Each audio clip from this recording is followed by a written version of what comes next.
You're listening to the news segment from the Roll for Crit podcast, a weekly podcast we release every Wednesday. So if you want to hear more than just the news, definitely go check that out. This week, there was no guest, just the two of us, but that doesn't mean there was no board game news. So I hope you enjoy the show for the week of November 29th, 2021. Our first story actually occurred a week or so ago, a little bit late to this one, but we're talking about it now. Wingspan, the board game designed by Elizabeth Hargrave and published by Stonemaier Games, in which you are collecting various birds with various powers, building an engine, collecting eggs and such to score points. I think everybody knows what Wingspan is. I don't need to go into much more detail than that. Has officially sold over 1 million units. 1 million copies of Wingspan That's right. have sold. And I assume That's quite a flock. Oh boy. Okay, that's enough of that. I assume this is that it's not been specified worldwide. I assume it's worldwide, just in general. But it looks like from digging through the Elizabeth Hargrave's tweets, this comes essentially as reported from Stonemaier Games data as to what they have shipped. So, technically they don't actually know sales, but they know what retailers and other places have purchased copies of them from and how much they've printed, so they can make a pretty good estimation. And from what I've seen, I it's hard to find. It's not like video games or movies. There isn't that much hard data for board game sales a lot of the time. But I did at least see on Dicebreaker, I read that this was faster to 1 million than, for example, Seven Wonders, which is another very popular card game that has hit 1 million sold. And it came out in 2019 originally, so it's been just about 3 years to 1 million copies.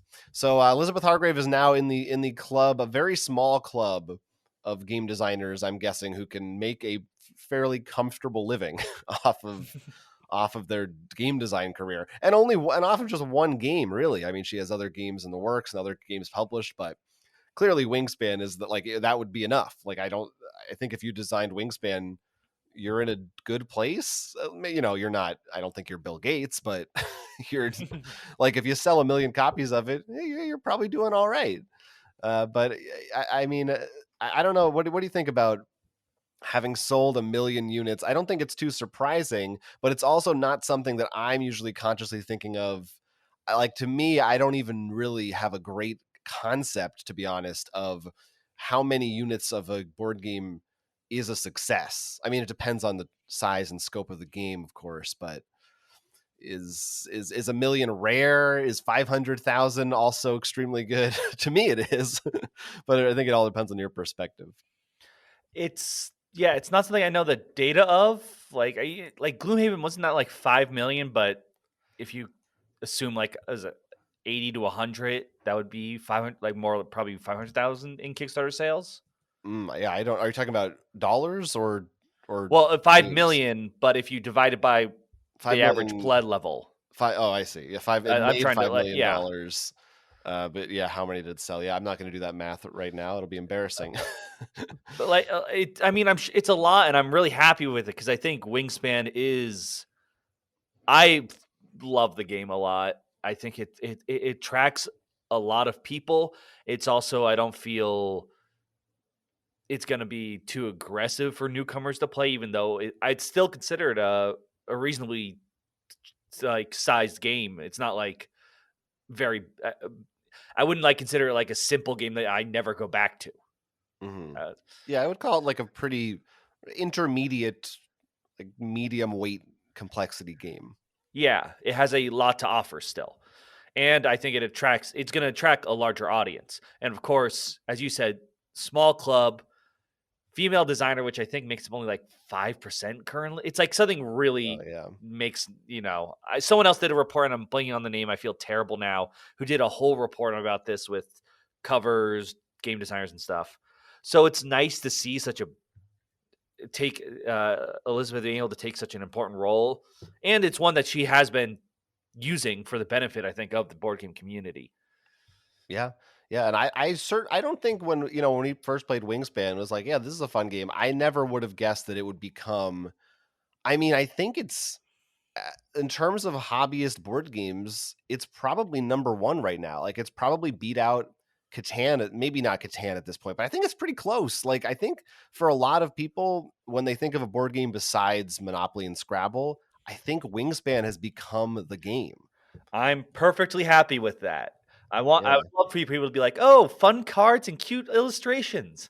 yeah, yeah. It's pretty big achievement in a very short amount of time, and I wonder if uh, if and when another game will overtake that, particularly from Elizabeth. N If I mean, but that's it's hard to sometimes it's hard to beat your number one hit if you I start I out that strong. I mean, I would like that, but I don't want it to be the focus. I do feel the constant beating of records is not a good headspace to be in, Yeah, well, personally. how do you even? I mean, again, especially in board games, it's like how do you plan? How do you try? You just make the best game you can and see what Well, happens. you get into marketing and all that stuff. But what I wanted to ask you, because you brought it up earlier, like there isn't as many discussion about sales in board games versus video games. Why do you think that is? Do you think because of what I said before, video games focus more on like this needs to be the next biggest selling one? That I just like think it's I know we have more bigger companies, but to my knowledge, I never heard anyone say this is a triple A board game. right.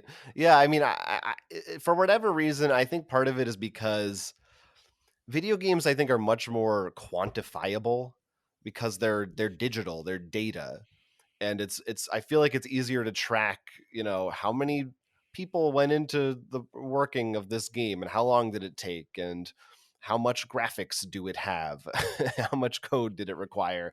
Board games are so almost this like intangible, who made it, this person kind of designed it or this team designed it and then this person did the art and then this different factory made it and there's prototypes, and was it a Kickstarter and was it sold in big box stores or was it just sold locally, was it sold That's online? yeah, I think that's definitely a really big one. Even though, and I do think it's a good thing to see these things pop up more, and I think that's one reason Wingspan did succeed in things like Target and stuff. But for the most part, even the like card games, which definitely are definitely closer to the video game in terms of selling numbers and stuff in negative ways, in my opinion. But like, I still think, oh, the game stores where I go, you need to go to a specific place. I don't think about that video games before. I don't think. I mean, I know there's like GameStop, but I don't. I think the outside of like something exclusive. Usually, I'm like, yeah, I can just get that Amazon and Walmart. Like, I don't think I need to go to a video game place. Yeah, well, it wasn't always the case, right? And I think Right. that the video games have been around as a mainstream hobby. I mean, it's complicated because there's board games have been around forever, but Yeah, they've been around forever, but I think one of the reasons the golden age we hit, like I think video games bypassed that. They didn't have their as much of that boring, like the Monopoly game where everyone's like, oh, it's just for like even though they started in toy aisles, because they became such a cultural importance because they're so crazy. Like no one ever thought I'd be able to walk around in a world and hop and be the hero in real time. you get to hop too. Well, I was thinking like Mario, like jumping, like Okay. just like it was a much more visceral reaction, so it hit that. Like Catan was really the first time where we're like, this is something I can be proud to talk about. I feel Yeah. besides just like, take it out on a rainy day. Yeah. Yeah. I mean, I think there's some other examples, but certainly that was the first. Yes, I mean I meant around that time, like Yeah. Catan. I would consider that our new dawn were the Yeah. reason why we're able to have this podcast. Right. Yeah. Yeah, definitely. Yeah, and I I think it's just a matter of time. I think it will be more complicated and probably more difficult to do, but I do think eventually someone somewhere, they have the NPD, which I don't know what that stands for, to be honest with you, but I always see the NPD numbers for the week, or like the video game sales numbers. And I think at some point some organization or some person is going to have to put that together for board games. So I think someone will, and especially I don't know, did that sale ever happen with Asmodee? But Not that we know of. we know that sales have been going up. They're becoming a lot more attractive board games like this, so things like Wingspan, and hopefully, this is a big hope. But video game board games, because they were actually slower than video games, we might be able to bypass some of the problems that are currently going on right now. I say some in a very you Mm, know, I think we still have some of these issues in our industry and communities to work with, but hopefully we could sort of at least take some detours. I don't yeah. know. Yeah, yeah. Well, we're in 2021. It's a different place. We have social media. There's more culpability in some cases for some things. So yeah, it's definitely kind of fascinating to see that how these different forms of games evolve alongside each other. But let's talk some more. So congrats to Wingspan. We'll move off of that subject. Let's talk some more about some of the issues, some of the problems that are happening in the world of physical game media. We're talking more about Pokemon this week, the Pokemon trading card game, namely bootleg or counterfeit, I should say, Pokemon trading cards.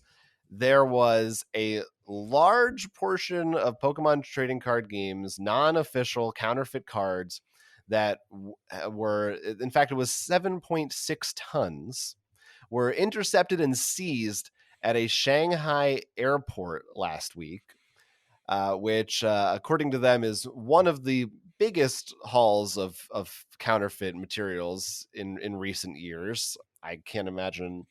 I wonder what the biggest ones were. I don't know how they if they publicize records like that or anything. For anyone curious, that weight is equivalent to the average trading card games collector's first binder. Yeah, that's it's about that much. And it was 20 total boxes, and this isn't really an international incident. They were scheduled to head out to the Netherlands, and it looks like most, if not all, of these cards were in Spanish, which I saw some people saying that's like Spanish. Counterfeit Pokemon cards are really big in some Spanish speaking countries, and it looks like this was Yeah, going to be distributed throughout Europe. I imagine it's other. By the way, I want to point out when you say boxes, you don't mean like a box of I'm packs. not talking You're about booster talking, boxes. Yeah. yes, you're talking like the full I think they call it a pallet, a case. That's the word. A pallet has multiple cases. This is multiple pallets. So this is a lot of cards. I Yeah. mean, the weight should have given that away, but paper's heavy. I'm not surprised. I mean, just look at how we've talked about so many stories about how much these things are selling and how hard some things are to get. Amazon actually recently has been selling a lot more magic cards, for example, and people have been talking about how they've noticed the plastic wrapping has been different. Uh, for Wizards, I don't know if Pokemon does this, but Wizards, Jonathan, actually the plastic wrap says Wizards of the Coast on it. Like they're that worried that someone's going to open packs and like steal some from a box. And Mm, Amazon sales, there have been some issues there. Once mm. again, more likely better to go to your local game store where it's a little easier to trust. And just, I'm not surprised. People joke that these companies are just printing money. So why wouldn't someone try to counterfeit it? Yeah. Well, and this is right alongside also in the last week. I thought this was kind of interesting and ties in. A new record was set for the amount of money that someone paid for an original 1999 sealed Pokemon booster box. Oh, I forgot. I also bought this on Black Friday. This was the first edition. It sold for $432,000. So that's what the guy bought with his fake COVID money. Yeah, right. So I'm just, but like these between these two stories, and also everything from the past 6 months to a year that we've been hearing about with Pokemon, it's just to me it's insanity. I don't. It's really crazy to me that this is 20 years after this thing debuted that we're reaching new feverish heights of money and people clamoring and tripping over themselves to get these cards, just compared to so many other things. You think of like Beanie Babies or Furbies or something, where usually the trend is they're really hot right away and they die down, and this stuff is just, it's crazier than it's ever been right Part of now. it is it's a game. Like these are in Yeah, some sense of pieces that are required to do something. A Beanie Baby, once it's there, it's there. And of course, we could have tea parties with them. you can, but I mean, it's not expected, I guess. And once again, and of course, goes back to my whole reason of why, like, when people say, like, "Well, I don't want to reprint; it'll ruin the value." And stuff, I'm like, look, this stuff's already selling for so much. A reprint, like, imagine if the reprint took 10% off that box, Jonathan. It's a lot, but you could still think how much you could buy for that box that sold that you brought up. What? Let's see, it was Yeah, 400. almost $500,000. Yeah, you'd still have around 390,000. I think that's still fine. Yeah, it's really madness. And the counterfeit thing is also not anything new for any kind of physical board game. We've been talking about that for a Yeah, while. I remember a while back we were talking about. I think it was Asmodee in particular got hit hard with a I bunch of think they still counterfeits. on Amazon. It's still an issue. They're still out there. And I assume, I wonder if the people who manufactured these fake cards, they must have already been paid for it, right? Like they've shipped these, they've been sold, I assume. That So would be my guess. However, because they've caught it mid transport, did it say which? Okay, it was found in China, so it found much closer to the origin source. My guess, they can track them down, force capture the people who did it. And I wonder, do you get your money back? I don't know. I don't know. But yeah, it would be interesting to follow that police case, the following the trail of the fake Pokemon cards. It's not as glamorous as, the heroin cases of old, but Look, that's what we have now. Fast and Furious started with a Hmm. movie about stealing electronics. The Hmm. new one's got about like we've got two trucks full of Pokemon cards. Yeah. Except now they'd be saving the world somehow. They've Oh gone. no, no! There's both going on, and Vin Diesel actually gets a real Pikachu. Yeah, it's a crossover with Detective Pikachu. Maybe he's tracking down the cards. All right, so that's some Pokemon madness there for you.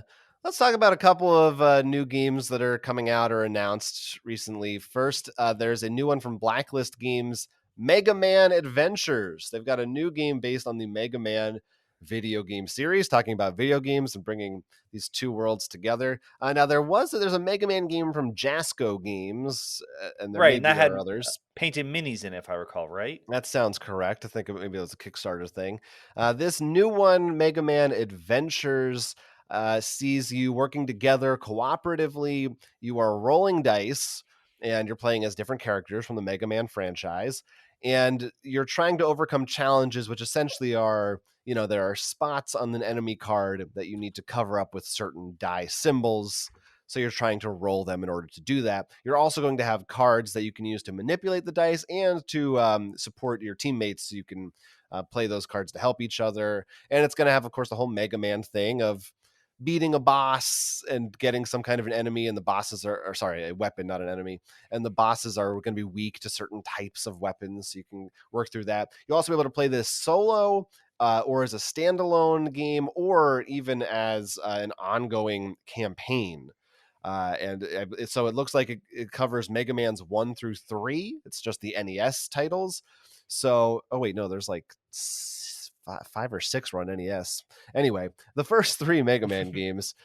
So I think you would play through, like, each game would be one of those titles, or you could kind of play through the 3 of them in one long go. Were you ever a Mega Man guy? Ever do any Mega Manning? I was not. Did I? I think I maybe played one. I don't even remember which one because it was back like on a ROM. You didn't get into the Mega Man 9 hype on the Wii shop channel? No, I did not. But Yeah. I want to say, even not playing it, I love that box. Oh yeah, the box looks like it looks like an NES cartridge, but with more three-dimensional behind Yeah, it. but it's perfect. I feel I almost want I would imagine if I had wanted a collection of NES games to be in a box like that. Right. You know, It's kind of like the 8-bit box but thing that you it always. seems like, I think, a solid game progression system for a board game going through this. I mean, and recognizable characters. You have played through more of the video games. Yeah, I like Mega Man a lot. Mainly I have just played the first 3 NES games. I didn't play them like when I was a kid. I played them later on in life, but I got into them. Yeah, it seems fine. I don't know why to me Mega Man. I didn't play the other Mega Man board game either, but reading through this, I kind of thought to myself, maybe Mega Man just maybe it's one of those properties that just works as a video game and doesn't need to be a board game. Uh, I can completely understand that. They're just more in general.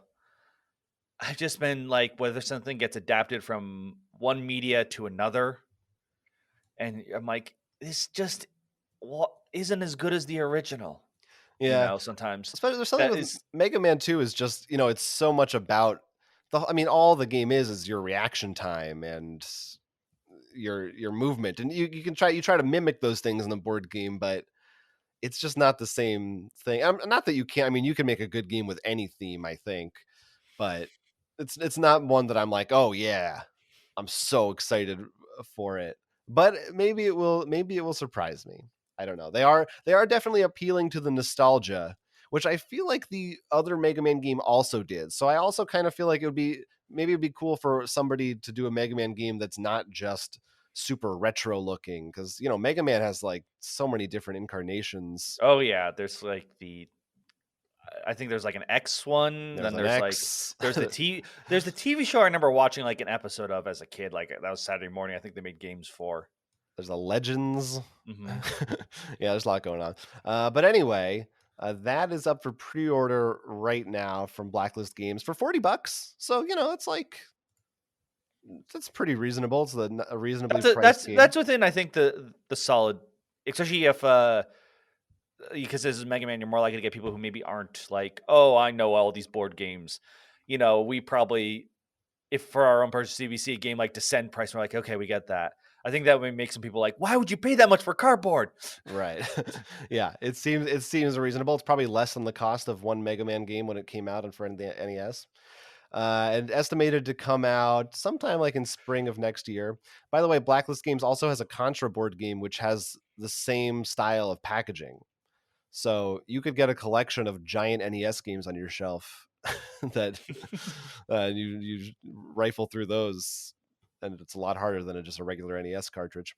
So that's Mega Man. There's also some news of the imminent release of a new collection of Star Realms games from Wise Wizard Games. Star Realms is a deck building game that began its life in a tiny little box that was a simple deck building game where you were competing with spaceships to take out each other's life forces for 2 players, and you could buy more boxes to add more players to the game. And as the years went on, they had Kickstarters and they had expansions and they had booster packs and they just had all these different, so many add-ons. Now they have a new full boxed version of the Star Realms game, which includes the original core set. It's got some expansion cards. It's got like the Gambit stuff in there. It's got an actual board, so you have an actual layout of where to put your cards, and it will work out of the box for up to 4 players. I just wonder how you feel about this as someone who has, I think, a decent chunk of the Star Realms stuff. Is this was Star Realms better as a small little box for $15 that you could buy, or is this cool that you're getting a big Star experience? Realms was fantastic as the small box. You mix match, and when the first pack came out, it was a cool idea. Right now, to me at least, it's as confusing as Kingdom Hearts. Like I don't know how many products there are and how many I need of each one. Of course, and that does not even count with promos and things like that. So if this is their way of trying to streamline it and make it a lot easier, then I'm all for it. But if this is just another way to sell a bigger core and you still have to hunt down the other stuff, like that's the problem. I cannot tell you what I own. I don't know. I don't know what I've actually been able to get. I just gave up. I'm assuming most of yours you got through Kickstarter, or I no? think I only backed like one or Mm. two things through Kickstarter. That's Like usually my problem is stuff like this. I'll back like Kickstarters, and then because it's just like you get everything, I don't pay attention to it. So then, no, yeah, that is very true. In fact, the video we just put out, I did one for Dinosaur World. I didn't know until after I was editing it. The solo mode's not included in the base. Mm. I was like, and so I talked about, I'm like, this is really fun. The solo mode's so good. And then I'm like, and I was like, why is it? Oh no, that's in the add-on pack. Yeah. Yeah. Yeah, we live in a strange world when it comes to those kinds of things. Yeah, it doesn't look like so nothing in this box I don't think is new content except for maybe the board and stuff. Maybe they've sold that separately before or as a They've playmat. had play mats, but I don't think they've had a hard board. So that's Which is to something. be expected. Yeah, and even though it has old stuff, like I said, I'm fine if they make it so I can actually know what the hell I need to get. It does look The like game itself is good. yeah, it Uh, looks like a decent set. Like I think if you didn't have it and you were into deck building games, maybe it's kind of nice to have like a box. Like if you didn't do one of the Kickstarters where you got some kind of a storage box, and you don't want to have like the flimsy little box, you want something that'll fit on your shelf alongside everything else. Yeah, it seems like if going forward yes. this is their like this is the game now, that would be cool. And I think that's what they need to do, especially the size. Though I will say that small box is so nice. In sort of unrelated, but for cartographers, I got like the special big box that fits everything. And now I'm like, this is not the small rolling ray I can carry around anymore. This this Yeah. is this is the same size as most of our other big boxes. Yeah, I know exactly what you. Similar, like with Hostage Negotiator, started out as this very portable little solo game, and now there's literally a space in the big box for the original Hostage Negotiator box. You just put the box right in there. So yeah, it's things. These games can get out of control sometimes, but it is what it is. People like it, I guess. Well, Gets the up to problem is people are like, oh, this is great. This small, I can take it everywhere. And rightfully so, the company's like, okay, let's make more for it because people like it. yeah. And then it's not small anymore, but we're already too far in. We're And I too don't mean far to gone. rag on them. It's just that it's one of those things that for me, sometimes it's just like I even brought this up, I think, when we were at Gen Con. Like all my purchases I really liked were like no bigger than A maybe bread like, box. oh, they were smaller than a loaf of bread, I'd argue. Yeah. You know, and I liked having like I'm not getting another giant game. Granted, apparently I made the terrible decision to not buy Cascadia, I think it is, Hmm. because that's on a lot of people's like best game of the year, best list for this year, and I remember being like, "Oh, we'll get it later." Now I'm like, "Oh, maybe if I see it at PAX." And we got Brew. I don't need two games with a deer on the front. It's only so much room for deer games in a year. All right, so stay tuned for Star Realms. You can pre-order that. I think it's supposed to be like shipping pretty soon. So check that out at wisewizardgames.com. Yes. You have reached the end of the video, but before you go, don't forget to hit that like and subscribe, and maybe try to help us out on Patreon if you can. If you want to hear more from us, we've also got a podcast. This is released weekly, and there'll be links down below for wherever you want to listen to podcasts.